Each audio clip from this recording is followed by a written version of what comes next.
Welcome on board, everybody. Welcome on board. I remain Andy Diolu. Please, guys, lovers, share and subscribe. Share and subscribe.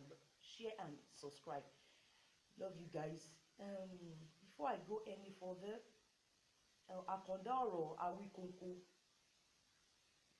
and his Atiwa Atikeji ẹ Àmọ̀tẹ́kùn ẹ tó fẹ́ kéde kàkà kó rọra kéde ẹ mi ò mọ nǹkan tó máa ń ṣèyìn èèyàn ẹ lè má sọ àsọjáàmù. Do you understand? Ṣé mi ni ṣé ara ẹ ló ń bá wí kì í ṣe mi o pé aṣièrè kan òpònú kan tó farapamọ́ sí Cairo tí kejì ẹ náà ní tẹjọ́ ń gbé tẹ ní ẹ̀jọ́ lọ́pọlọ. Anyway, mi ò bá tí ẹ wá. I pledge to Nigeria, my country. Ṣó ń gbọ́?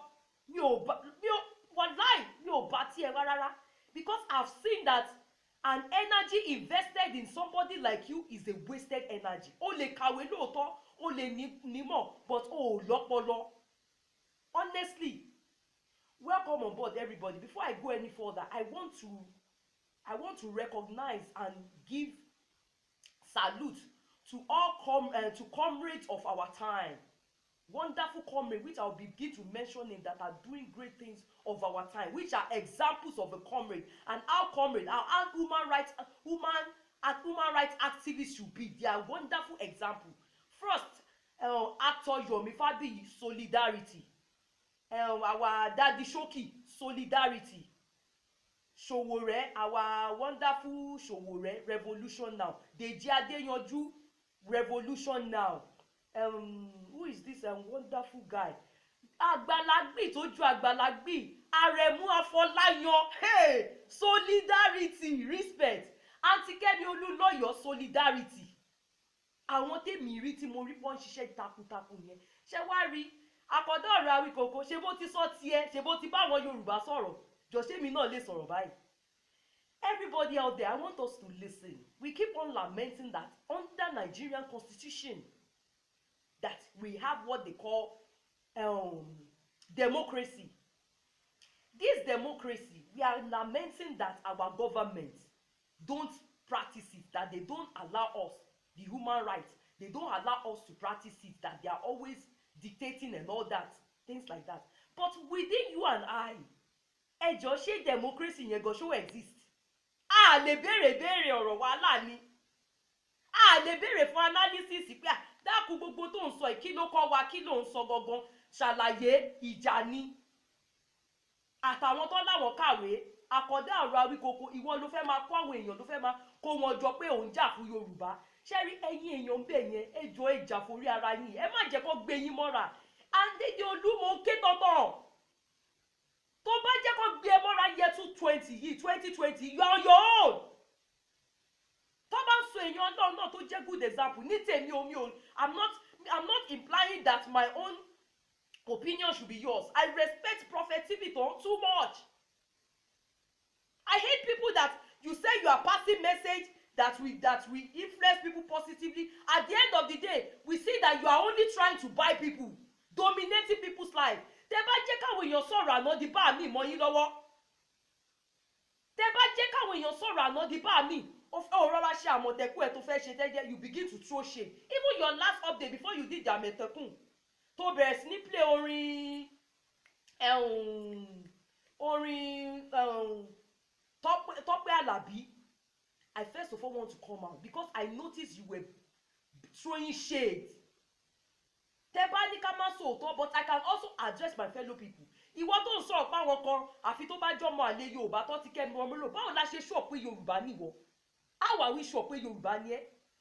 Ẹ̀yin èèyàn ẹ yára yín brain, mo ń sọ fún yín. This is 2020. Olúkálùkù wọ́n ń wá àwọn èèyàn sọ́dọ̀ ara wọn ni. But nǹkan kan lọ́mọ àkórí kan ló máa fi jáde tó máa ní message kan, their NGO, their this ẹ la ojú yín. Èèyàn mo sì sọ just my update ṣẹlẹ̀ ń tí mo ṣe kí n tó máa ṣe tí mo ń ṣe lọ́wọ́ ẹ lọ́wọ́. You are on your own. Ẹ̀yin lolùgbà lára yín. Stop mentioning that my family are in Nigeria, èmi sá pamọ́ sí Egypt. You don't know anything about me, Akanda Oro Awikoko. O mọ̀ kọ́kọ́ nípa mi, ò dẹ̀ mọ̀ kọ́kọ́ pa family mi. I still put it to you. Ìkọ́dé mi jà fún ni pé òkú ìwọ riri káwa riri.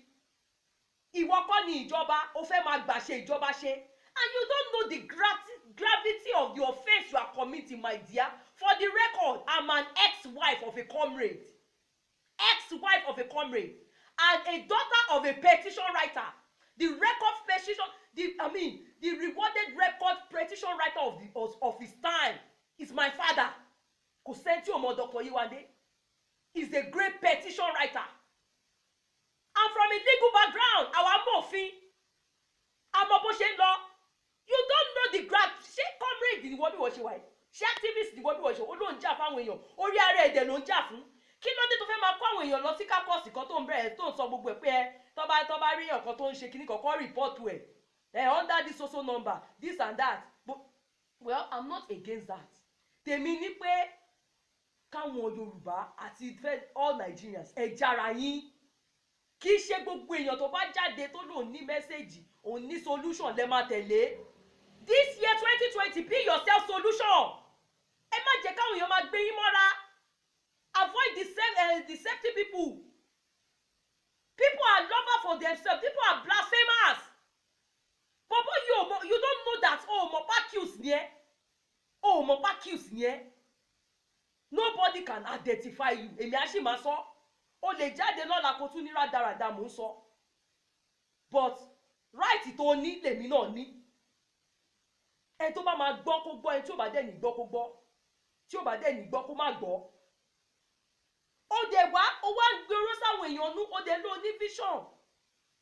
Sórí jẹ́ kí n sọ kọ́kọ́ fún ẹ tèmi ń jà fún. Kéèyàn tó lè fi plight ẹ̀ múlẹ̀, kò dìgbà tó bá tó sọ pé nébù ẹ ó stupid, kò dìgbà tó bá tó bú àwọn èèyàn, kò dìgbà tó bá tó bẹ̀rẹ̀ sí ní bá àwọn èèyàn jẹ́. Torí pé o fẹ́ wí ni gbogbo àwọn ìjọba wa, ó bẹ̀rẹ̀ sí ní ṣe báwọn activists lárí tó gbójú síta yẹn. Àti Kẹ́mi Olúnlóyè, look at what she went through. Daddy Shoki, I can go on and on. Deji, Sowore, look at what they went through. Still, some people do not buy them. But those are examples of human rights activists. Those are great examples. You, àfi kó máa gossip, kó máa ké kaka bí ẹyẹ ẹ̀gà, kó máa rojú orí burúkú, kó sápamọ́ síbì kan, ó tún ní kó fi nǹkan bojú àwọn Àmọ̀tẹ́kùn. Àwọn jagunjagun tó tún kó bọ́ta, oníkan tún wà nǹkan kan fi bojú àwọn yẹn. You think everybody is a low life like you. I pity you. Ara ẹ ló ń ṣépè fún, èmi ò ń ṣàṣìírè. Èmi mọ nǹkan tèmi ń sọ, èmi dẹ̀ kàwé, èmi ka ọgbọ́n.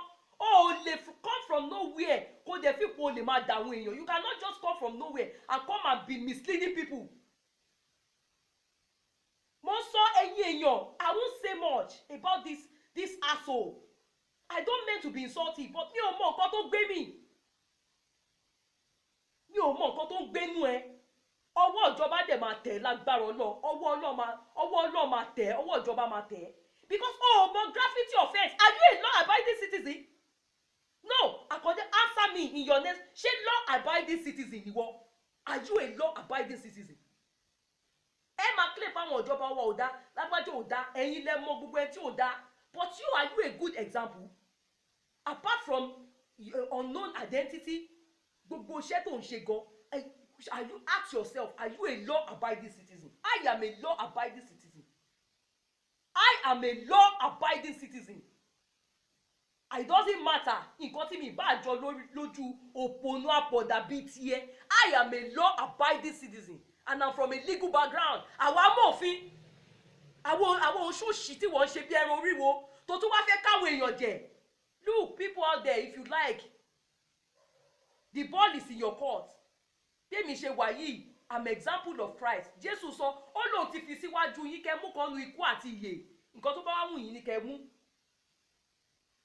Anybody tó bá ti forí jálẹ̀ agbọ́n ní year 2020, you are your own.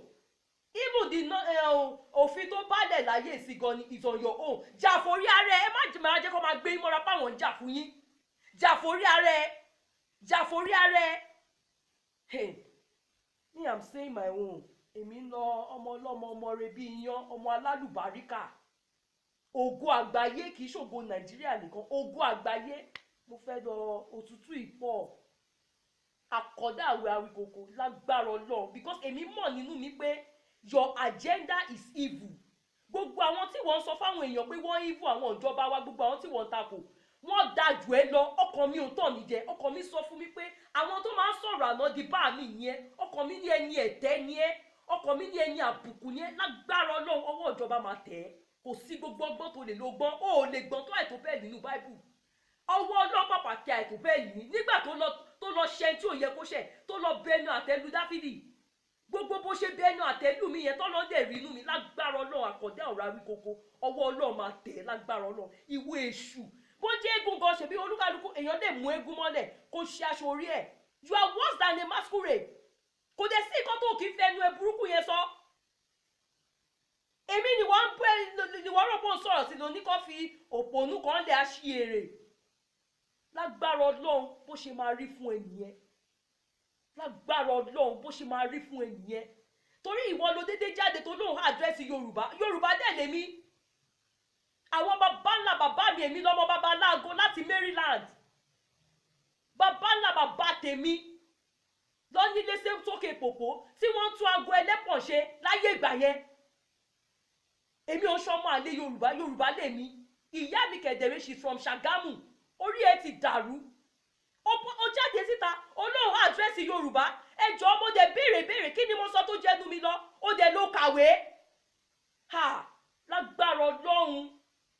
Lágbára Ọlọ́run torí gbogbo àwọn tá a mọ̀ l'activist làwọn bíi Dadi Ṣókì, àwọn bíi Atọ́ Yomi Fábíyì, àwọn bíi Àrẹ̀mú Afọláyan, àwọn bíi Àǹtí Kẹ́mi Olúnlọ́yọ̀, àwọn èèyàn jàǹkànjà, àwọn bíi Dèjì, àwọn bíi Ṣòwòrẹ́. Ṣùgbọ́n àwọn tó wá ń blasphemy tó wà nú ẹ̀gún tó fẹ́ máa ṣe bí ẹ pé ìwọ ló dájú gbogbo ayé lọ tó dẹ̀ jẹ́ ìwọ gọ́gọ́ ló lè, ìwọ gọ́gọ́ lẹ́ni àbùkù. Lágbára Ọlọ́run máa bì ẹ́ wó. Tí mo jókòó jẹ́jẹ́ mi, ìwọ látijọ́ ẹ̀ tí mo ti bẹ̀ wá máa ní ti Yorùbá ló ń ṣe, ti Nàìjíríà ló ń ṣe. Mi ò dé ṣọmọ Ghana ni mo ní dá sọ̀rọ̀ lóní ìfòkí nìṣó. Akọ̀dé ọ̀rọ̀ àríkòkò ti ṣìṣọ́ ṣiṣẹ́ ti bẹ́ẹ̀. Gbogbo bó ṣe ń bọ́ bí ọ̀sán àárọ̀ tó ń bọ́ kiri tó ń fẹsẹ̀ lé tó ń fẹnu kọ ẹ̀ ṣiṣẹ́ ti bí ẹ. Ọ̀run máa bì ẹ́ wó lágbára Ọlọ́run. Àdàbí tí n bá sọ̀rọ̀ tó ju ẹnu mi lọ. Ẹ̀yin tèmi ẹ subscribe, ẹ má bínú jàre, I got to go. But this 27 tí tẹ̀lẹ̀ bá ń tàn yín mo tuntun sọ. This 2020 àwọn tó máa ń sọ̀rọ̀ àná di bá mi. Olúkálùkù wá bó ṣe máa kérò sábẹ́ wọn ni. Ẹ yára yín brain, kò sẹ́ni tó ń jà fún èèyàn kankan. Ìwọ ni kò jà forí ara ẹ. Jésù gan nígbà tó wá kò disregard ìjọba. Àwọn Farisí fọ̀rọ̀ wá lẹ́nu wò pé owó orí yẹn ṣó yẹ kó máa dá.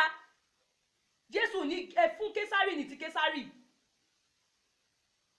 Jésù ò disregard ìjọba torí ẹni ìjọba Ọlọ́run ló gbé síbẹ̀. Èmi ò sẹ́ pé ìjọba ń ṣe dáadáa o, ṣùgbọ́n ẹ jọ̀ọ́ ẹni tó bá máa ń tẹnu mọ́ nǹkan kan alátẹnu ẹ jẹ́ ká wádìí òun náà fún rẹ̀. Kí ni mo sọ tó wá fẹ́ máa fi mí kaskọ́ọ̀sì nínú kinní ẹ̀? Ó lè tó ṣe tẹ́lẹ̀ ò ṣe dárúkọ mi síbẹ̀ tí ó bá lálábòsí ni ẹ́. Kí ló tó ní wèrè kan ní Cairo? Lágbára Ọlọ́run bó ṣe máa rí fún ẹ bó ṣe máa rí fẹ́ bí ẹ̀yìn. Ó dẹ̀ mọ̀ nǹkan kan pa mi láyé ẹ má ẹ̀ bá sọ pé fámìlì mi wà Nàìjíríà. Báwo ló ṣe mọ̀ pé fámìlì mi wà Nàìjíríà?